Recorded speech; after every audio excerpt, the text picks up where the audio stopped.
The next day, Jesus decided to go to Galilee. He found Philip and said to him, "Follow me."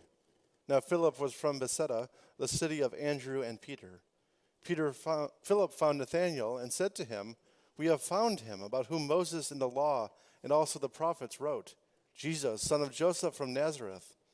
Nathanael said to him, "Can anything good come out of Nazareth?" Philip said to him, "Come and see." When Jesus saw Nathanael coming toward him, he said to him, "Here is truly an Israelite, in whom there is no deceit." Nathanael asked him, "Where did you get to know me?" Jesus answered, "I saw you under the fig tree before Philip called you." Nathanael replied, "Rabbi, you are the Son of God. You are the King of Israel." Jesus answered, "Do you believe because I told you that I saw you under the fig tree? You will see greater things than these." And he said to him, "Very truly I tell you, you will see heaven opened and the angels of God ascending and descending upon the Son of Man." The Gospel of the Lord. Praise to you, O Christ.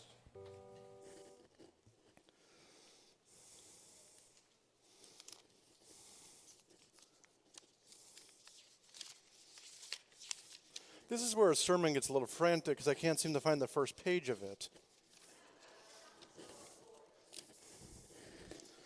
Thank God. I have dreams of this, and now it's coming to fruition. Speak, Lord, your servant's not listening.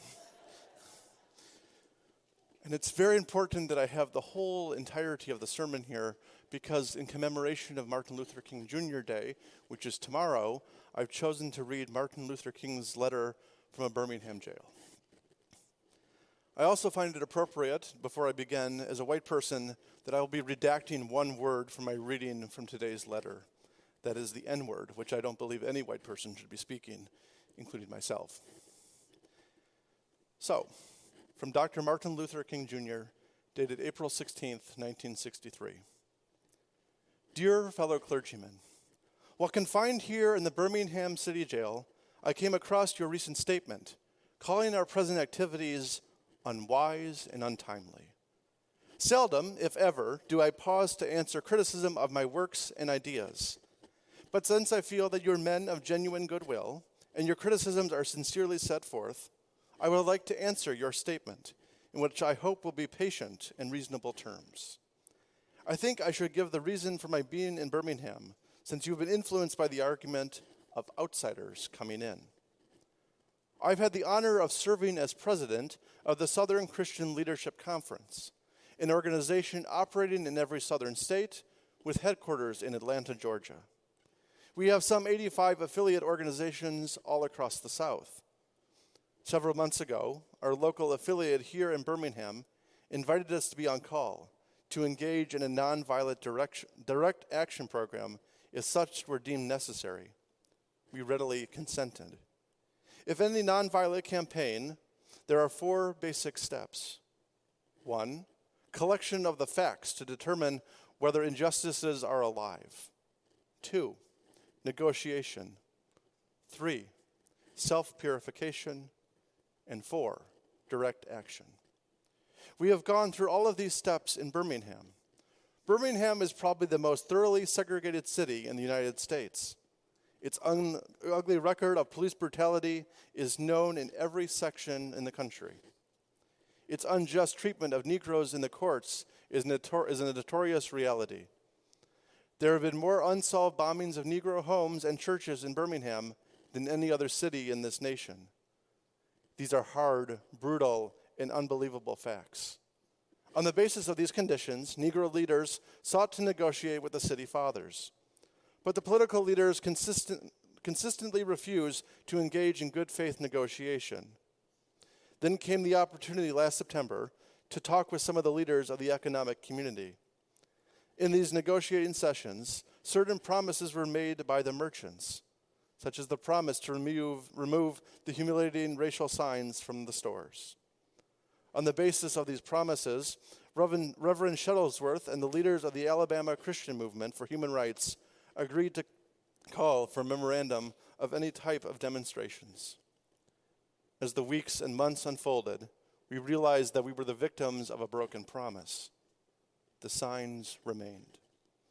As in so many experiences in the past, we were confronted with blasted hopes, and the dark shadow of a deep disappointment settled upon us. So we had no alternative except that of preparing for direct action, whereby we present our very bodies as a means of laying our case before the consciousness of the local and national community. We were not unmindful of the difficulties involved, so we decided to go through the process of self-purification. We started having workshops on nonviolence and repeatedly asked ourselves the question, are you able to accept the blows without retaliating? Are you able to endure the ordeals of jail? You may well ask, why direct action? Why sit-ins or marches, etc.? Isn't negotiation a better path? And you are exactly right in your call for negotiation. Indeed, this is the purpose of direct action. Nonviolent direct action seeks to create such a crisis and establish such creative tension that a community that has constantly refused to negotiate is forced to confront the issue. My friends, I must say to you that we have not made a single gain in civil rights without legal and nonviolent pressure. History is the long and tragic story that the fact that the privileged groups seldom give up their privileges voluntarily. Individuals may see the moral light and give up their unjust posture, such as Reinhold Niebuhr has reminded us. Groups are far more immoral than individuals. But we know through painful experience that freedom is never voluntarily given by the oppressor. It must be demanded by the oppressed. Frankly, I have never yet engaged in direct action movement that was well-timed, according to the timetable of those who have not suffered unduly from the disease of segregation. For years now, I have heard the word wait. It rings in the ear of every Negro with a piercing familiarity. This wait has almost always meant never. It's been a tranquilizing thalidomide, relieving the emotional stress for a moment, only to give birth to an ill-formed infant of frustration. We must come to see what the disgruntled jurist of yesterday, that justice too long delayed is often justice denied. We have waited for more than 340 years for our constitutional and God-given rights. The nations of Asia and Africa are moving with jet-like speed toward the goal of political independence, and we still creep at horse and buggy pace toward gaining a cup of coffee at a lunch counter. I guess it's easy for those who have never felt the sting of darts of segregation to say, wait. But when you have seen vicious mobs lynch your mothers and fathers at will and drown your sisters and brothers at whim, when you have seen hate-filled policemen curse, kick, brutalize, and even kill your black brothers and sisters with impunity, when you see that vast majority of your 20 million Negro brothers smothering in an airtight cage of poverty in the midst of an affluent society, when you suddenly find your tongue twisted and your speech stammering as you speak to explain to your 6-year-old daughter why she can't go to the public amusement park that has been advertised on TV, and see the tears welling up in her eyes when she's told that Funtown is closed to colored children, and see the depressing clouds of inferiority beginning to form in her little mental sky, and see her begin to distort her little personality by unconsciously developing a bitterness toward white people. When you have to concoct an answer for a 5-year-old son who is asking the agonizing pesos, Dad, why do white people treat colored people so mean? When you take a cross-country drive and find it necessary to sleep after night in the uncomfortable corners of your automobile because no motel will accept you. When you are humiliated by day and by night of nagging signs revealing white men and colored. When your first name becomes the N-word, and your middle name becomes boy, however old you might be, and your last name becomes John. when your wife and your mother are never given the respected title of Mrs., when you are harried by day and haunted by night by the fact that you are a Negro, living constantly at tiptoe stance, never quite knowing what to expect next, and plagued with inner fears and outermost resentments, when you are forever fighting the degradation of the sense of nobodiness, then you will understand why we find it difficult to wait. There comes a time when the cup of endurance runs over, when men are no longer willing to be plunged into the abyss of injustice, where they'll experience the bleakness of quartering despair. I hope, sirs, then, that you can understand our legitimate and unavoidable impatience. I must make two honest confessions to you, my Christian and Jewish brothers. First, I must confess that over the last few years, I've been gravely disappointed in the white moderate. I've almost reached the regrettable conclusion that the Negro's great stumbling block in the stride toward freedom is not the white citizen's counselor or the Ku Klux Klan, but the white moderate who is devoted to order rather than justice, who prefers a negative peace, which is the absence of tension, to a positive peace, which is the presence of justice, who constantly says, I agree with you in the goal you seek, but I cannot agree with your methods of direct action, who patristically feels that he can set the timetable for another man's freedom, who lives by the myth of time, and who constantly advises the Negro to wait until a more convenient season. Shallow understandings from people of goodwill is more frustrating than absolute misunderstanding from people of ill will. Lukewarm acceptance is much more bewildering than outright rejection. You spoke of our activities in Birmingham as extreme. At first, I was rather disappointed that fellow clergymen would see my nonviolent efforts as those of an extremist. I started to think about the fact that I stand in the middle of two opposing forces in the Negro community. One is a force of complacency made up of Negroes who, as a long result of long years of oppression, have been so completely drained of self-respect and a sense of somebodyness that they have adjusted to segregation.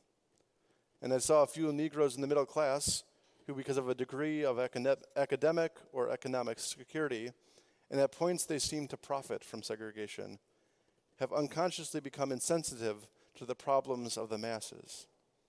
The other forces is one of bitterness and hatred, and comes perilously close to advocating violence.